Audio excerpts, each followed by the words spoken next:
ഛേ, ചീഞ്ഞ കതറ്. നമ്മുടെ രാഷ്ട്രീയക്കാരൊക്കെ എന്നാണ് മെനയുള്ള വല്ല ഇട്ടുകൊണ്ട് നടക്കുന്നത്? ഇതിപ്പോ ലേന സമയമല്ലോ, ഇന്ന് കതറ് മസ്റ്റാ. ഓ, ഡൽഹിയിലെ രാഷ്ട്രീയക്കാരൊക്കെ എന്നെ സ്റ്റൈലാന്നറിയാവോ? അവര് പകല് മാത്രമേ ഈ ക്ലാപ്പെടുത്തുള്ളൂ, ചുമ്മാ നാട്ടുകാരെ കാണിക്കാൻ. രാത്രി പിന്നെ അവിടെ ഉള്ളമാർക്കൊന്നും തുണി എടുക്കാൻ നേരം കാണത്തില്ലല്ലോ. ലേസ ഡേവിഡോ? ഓ, താനെന്നാ? മലങ്കര കോൺഗ്രസിന്റെ മഹാലയന സമ്മേളനം നടക്കൂല്ലയോ കുഞ്ഞെ? തമ്പാന്റെ വിമത ഗ്രൂപ്പും പോൾ സാറിന്റെ ഔദ്യോഗിക ഗ്രൂപ്പും തമ്മിൽ ലയിച്ച് വേസ്റ്റാവുന്ന മേള കാണാൻ പോകുന്ന വഴിയാ. കൂട്ടത്തിൽ നീ ഇവിടെ ഉണ്ടായ നന്നായിരിക്കും തോന്നി. അല്ലടാ സെവി, നീ ആ കേസ് വിട്ടോ? ഏത് കേസ്? ചേടാ, നീ നിന്റെ അനിയനെ കൊന്നവനെ തിരക്ക് തേരാപ്പാര നടക്കുമായിരുന്നല്ലോ. ഇടയ്ക്ക് വെച്ച് നിന്റെ ആവേശം കുറഞ്ഞല്ലേ? ഞാൻ പക്ഷെ അതിന്റെ പുറകെ തന്നെ ഉണ്ടായിരുന്നു. ആളെ ഞാൻ പിടിച്ചു. ആരാന്ന് ചോദിക്കടാ ചെറുക്ക, നിനക്കറിയണ്ടടാ. നിന്റെ അനിയൻ ചെറുക്കന്റെ കഥ ഒരു വല്ലാത്ത കഥയാടാവൂ. രാജയോഗം അല്ലായിരുന്നു. മുന്നിൽ വിരിച്ചിട്ട പട്ടുപരവതാനി കൂടെ നടന്നു ചെന്ന് നസ്രാണിപ്പടയുടെ പുതിയ ഇടയന്റെ ചെങ്കോലും കിരീടവും ഏറ്റുവാങ്ങാൻ നിന്ന ചെറുക്കന്റെ വയറ്റിലല്ലയോ ഒരു പിച്ചാത്തി കയറി 4 തിരിയങ്ങ് തിരിഞ്ഞത്. അത് ആര് ചെയ്തു എന്ന് പറഞ്ഞ് തുലക്കണേ ഇവിടെ? തൊലക്കാടാ, അതിനല്ലേ ഞാൻ ഇറങ്ങി പുറപ്പെട്ടിരിക്കുന്നേ. സിബ്ലിംഗ് റൈവൽറി, ആദാമിന്റെ പിള്ളേർ തമ്മിൽ തുടങ്ങിയ വൈരാഗ്യവാ. MC പോളിന്റെ മോനെ, MC പോളിന്റെ ബദ്ധശത്രു തമ്പാനെ കൂട്ടുപിടിച്ചൊരു പോലീസ് ഉദ്യോഗസ്ഥനെ വിലക്കെടുത്ത് അവൻ വഴി പരോളിലിറങ്ങി ഒരു ക്രിമിനലിനെ വാടകയ്ക്കെടുത്ത് ബെന്നി പോളത് നാളത്തെ നേതാവിനെ കൊല്ലാൻ മാത്രം ചങ്കുറപ്പ് നിനക്കുണ്ടെന്നറിഞ്ഞപ്പോ എന്റെ പൊന്ന് സേവിച്ച ഞാൻ അറിയാവുന്ന അടങ്ങി. സ്വന്തം കൂടപ്പുറപ്പിനെ കൊല്ലാൻ കാണിച്ച ക്രൂരതയോർത്തിട്ടല്ല. എന്റെ മുന്നു കർത്താവേ, ഇവനാണല്ലോ മലങ്കര പാർട്ടിയുടെ തലപ്പത്ത് കയറിയിരുന്ന് ഈ നാടിനെ സേവിക്കാൻ പോകുന്നതല്ലോ എന്ന് ഓർത്തിട്ടാ. സ്വന്തം അനിയൻ ചത്താലേ തനിക്കൊരു രാഷ്ട്രീയ ഭാവിയുള്ളൂ എന്ന തിരിച്ചറിവിന്റെ കാര്യത്തിൽ നീ MC പോളിന്റെ മോൻ തന്നെ. നീ തോട്ടത്തിന്റെ കിഴക്കേ മൂലയ്ക്ക് ഒരു കുഴി കുത്താൻ പറയടാ. ഇവനെ അടക്കേണ്ട നേരമായി. ഡേവിഡ് ജോൺ കൊട്ടാരത്തിൽ, നീ അറിഞ്ഞ സത്യങ്ങൾ നീയും കൂടെ ആ കുഴി കിടന്നങ്ങ് വിശ്രമിക്കേ. നിനക്ക് RIP. അതെനിക്ക് ബോധിച്ചു. ഡേവിഡിനൊരു കുഴി, അതും തോട്ടത്തിന്റെ കിഴക്കേ മൂലയ്ക്ക്.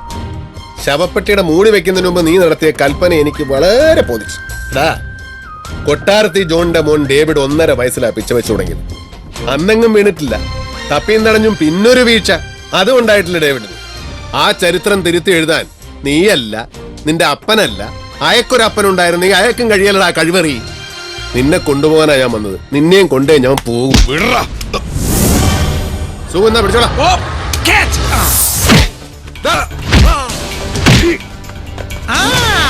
ഞാൻ പരിക്ക് മൂലം വിശ്രമത്തില്ല. ഞാൻ ഈ കളി കണ്ടു നിന്നോളാം. നീ ഗാലറിയിൽ നിന്ന് കളിയുണ്ടോ? പക്ഷെ കമന്റ് അടിക്കരുത്. അവിടെ അടി, ഇവിടെ അടി, മറ്റടുത്ത് കുത്തന്നൊക്കെ.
യാതൊരു പ്രകോപനം ഉണ്ടാകരുത്.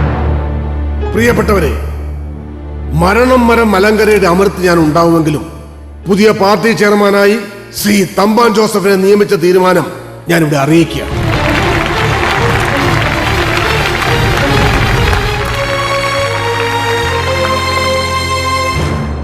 മറ്റൊരു തീരുമാനം മാധ്യമലോകത്തെ അറിയിക്കാനുള്ളത്, ശ്രീ ഉമ്മച്ചന്റെ രാജിയുടെ പേരിൽ കടുത്തുരുത്തിയിൽ നടക്കാനിരിക്കുന്ന ഉപതെരഞ്ഞെടുപ്പിൽ എന്റെ പുത്രനും മലങ്കര യുവജന ഫെഡറേഷന്റെ പുതിയ പ്രസിഡന്റുമായ ശ്രീ സേവിയർ പോൾ മത്സരിക്കാൻ പോകുന്നു എന്നുള്ളതാണ്. സേവിച്ചൻ വേദിയിലേക്ക് വരണം. സേവിച്ചൻ.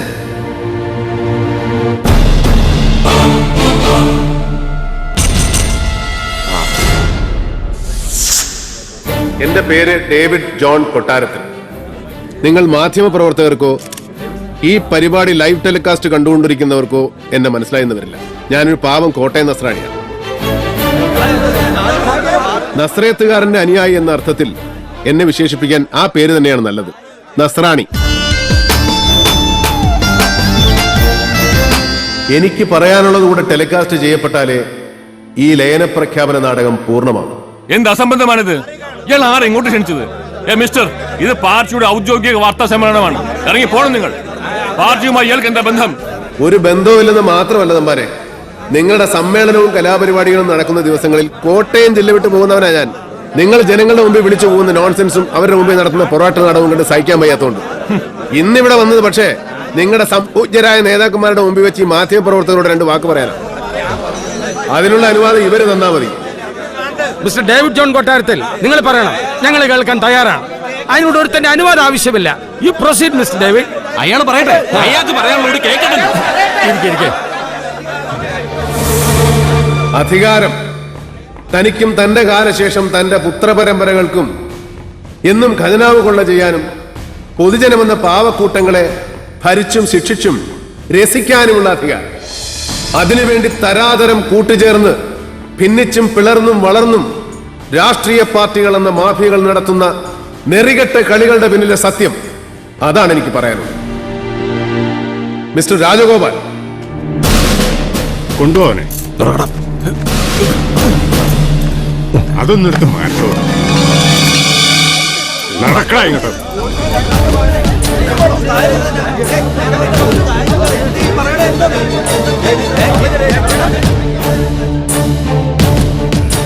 എന്താ ഇത്? മിണ്ടിപ്പോരുത്, ഇരിക്കണോ അവിടെ. നീങ്ങിക്കടാ.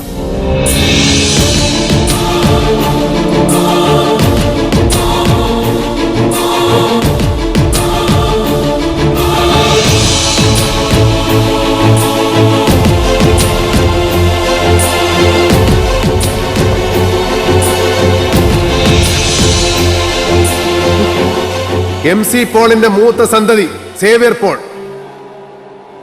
തന്റെ രാഷ്ട്രീയ ഭാവിക്ക് തന്തപ്പടിയിൽ നിന്ന് അധികാരത്തിന്റെ ചെങ്കോലും കിരീടവും ഏറ്റുവാങ്ങാൻ സ്വന്തം അനുജൻ തടസ്സമാണെന്നറിയുന്നു.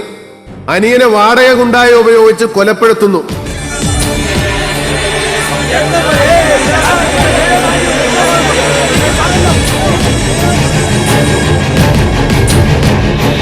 ബുദ്ധി സേവ്യർ പോളിന്റെ, ആസൂത്രണവും നടപ്പിലാക്കലും തമ്പാൻ ജോസഫിന്റെ. എല്ലാ സത്യങ്ങളും പറഞ്ഞ മലങ്കരയുടെ പരമാധികാരി MC പോളിന് വേറെ നിവൃത്തിയില്ലാതെ പോയി തമ്പാൻ മുന്നോട്ട് വെച്ച ലയന ഉടമ്പടിയിൽ ഒപ്പുവെക്കുകയല്ലാതെ. തമ്പാന് പാർട്ടി ചെയർമാൻഷിപ്പ്, അനുജൻ ബെന്നി പോളിന് വേണ്ടി തന്തപ്പടി നീക്കിവെച്ച കടുത്തുരുത്തി നിയോജക മണ്ഡലത്തിലെ MLA സ്ഥാനം ചേട്ടൻ സേവ്യർ പോൾ. കൊലപാതക കുറ്റത്തിൽ നിന്നും നിരപരാധിയായ ഒരു പെൺകുട്ടിയെ രക്ഷിക്കാൻ വേണ്ടി ഞാനും എന്റെ സുഹൃത്തുക്കളും നടത്തിയ ഒരു അന്വേഷണമാണ് ഈ സത്യങ്ങൾ പുറത്തു കൊണ്ടുവന്നത്. അതിനെനിക്ക് നന്ദി പറയാനുള്ളത് പണത്തിന്റെ പ്രലോഭനങ്ങളിൽ വീണുപോയി എങ്കിലും മാപ്പുസാക്ഷിയാകാൻ തയ്യാറായ എന്റെ സുഹൃത്ത് SP രാജഗോപാലിനോട്. ഉത്തരവാദിത്തപ്പെട്ട ഒരു പോലീസ് ഓഫീസർ എന്ന നിലയിൽ ഞാൻ എന്റെ തൊഴിലിനെ, സർക്കാരിനെ, അതുവഴി ജനങ്ങളെ വഞ്ചിക്കുകയാണ് ചെയ്തത്. ഇന്ന് അവസാനത്തെ ഒഫീഷ്യൽ ഡ്യൂട്ടിക്ക് ശേഷം ഞാൻ രാജിവെക്കാൻ പോകുന്നു. എന്നിട്ട് അർഹിക്കുന്ന ശിക്ഷ ഏറ്റുവാങ്ങാൻ നീതിപീഠത്തിന്റെ മുന്നിലേക്ക് ഞാൻ പോകും.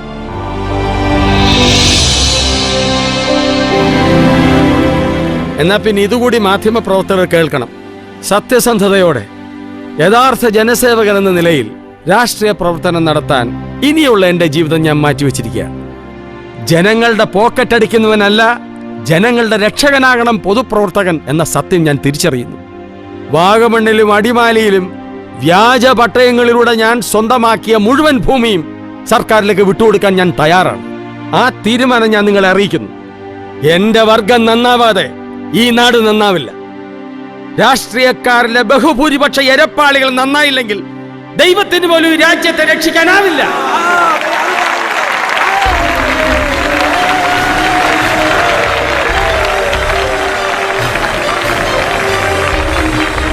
ഈ വാക്കുകൾ കേൾക്കുന്ന ജനങ്ങൾ, ജനപ്രതിനിധികൾ, നിയമപാലകർ, മാധ്യമപ്രവർത്തകർ എല്ലാവരോടുമായി ഞാൻ പറയുകയാണ്, ഇവർ, ഈ ക്രിമിനലുകൾ ശിക്ഷിക്കപ്പെടണം. അതിന് വേണ്ടുന്ന തെളിവുകൾ വ്യക്തവും ആധികാരികവും ശക്തവും സുദൃഢവുമായ തെളിവുകൾ ഉത്തരവാദിത്തപ്പെട്ട ആരുടെ മുന്നിലും ഹാജരാക്കാൻ ഞാൻ ബാധ്യസ്ഥനാണ്, ഞാൻ സന്നദ്ധനാണ്. മറിച്ച് നിയമത്തിന്റെ നൂൽപ്പഴുതിലൂടെ ഊർന്നിറങ്ങി വീണ്ടും കഞ്ഞിപ്പശ വടിപ്പരുവമാക്കിയ ഖദറുമിട്ടുകൊണ്ട് കവലപ്രസംഗം നടത്തുകയാണെങ്കിൽ ആയുധമെടുക്കാനും ശിക്ഷ നടപ്പിലാക്കാനും ഒരു തലമുറ തെരുവിലിറങ്ങും. അവരോടൊപ്പം ഞാനും ഉണ്ടാകും.